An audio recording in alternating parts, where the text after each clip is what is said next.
Changing the Who.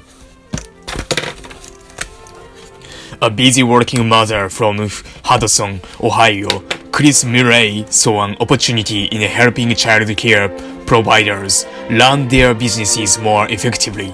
For years, she dutifully worked at building relationships one by one with the daycare centers, only to get frustrated with their low prices and lack of interest in developing the business. Despite the challenges, Chris knew it could be a good business. Families will always need childcare, and childcare providers are usually more focused on providing quality service than on managing the business side of the things. How could Chris break through with the successful offer, and how could she boost her income as she served her clients? The early days were discouraging. She was exhausted, overwhelmed, and ready to quit. Then something changed. First, she streamlined her services, making them more oriented to what her clients clearly wanted. She learned to give them the fish. But the second change was also important. In Chris's words, she found a way to change the who. The clients she worked with.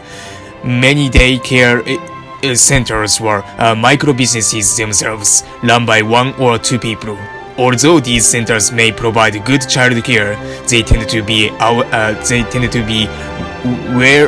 wary of investigation in the services, and therefore aren't the best fit for Chris's consulting practice.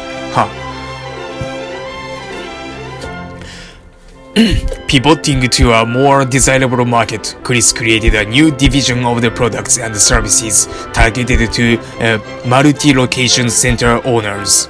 These owners had a much larger investment in their businesses and could afford to pay more for marketing's help. The change made a huge difference on the bottom line. Chris went from doing okay to making more than $20,000 a month. Wow! In the early days, she tried to sell something that her clients weren't ready for. She fixed the problem by changing two things: what she offered and to whom she offered it. Wow.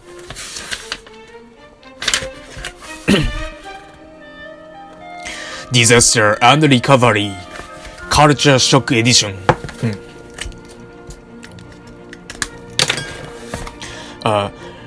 Lidlon Kiphart, as known as Shark Man, has one of those jobs everyone envies. He is a self-titled CAO, or Chief Adventure Officer, over a small company called Live Adventurously. After a previous career stint as a trapeze artist,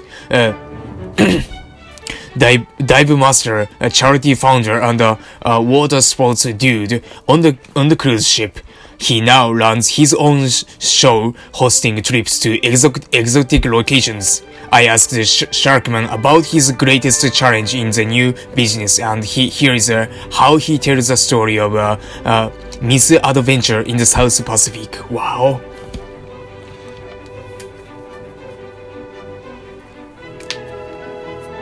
What?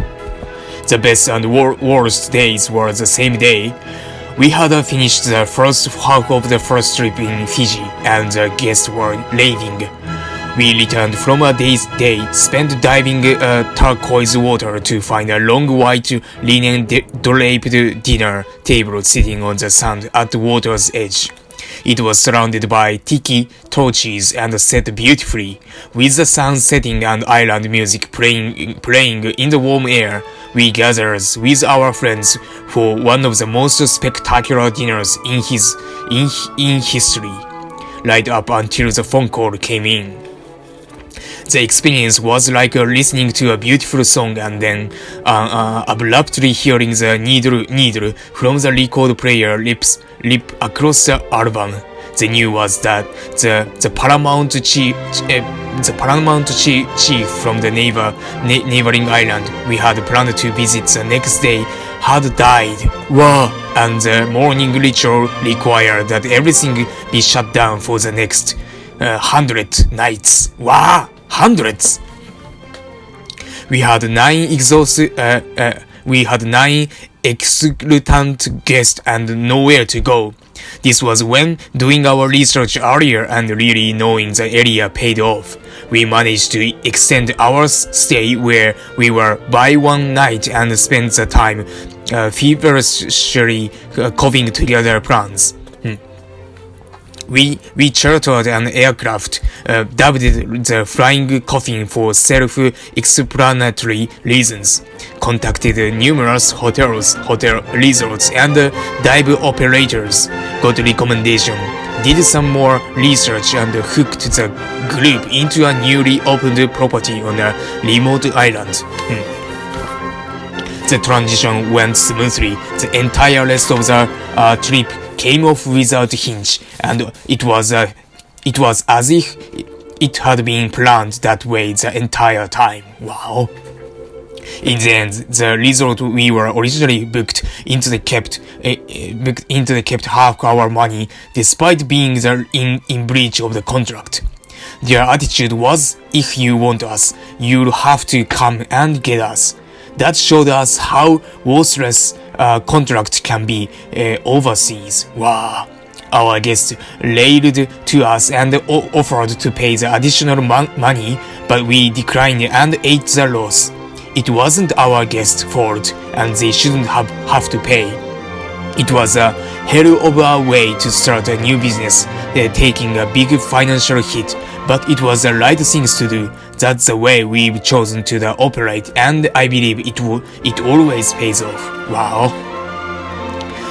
How can you follow in the footsteps of the Tom Bean, the Kinetic Coffee Company, Chris Murray, and even the Grateful Dead?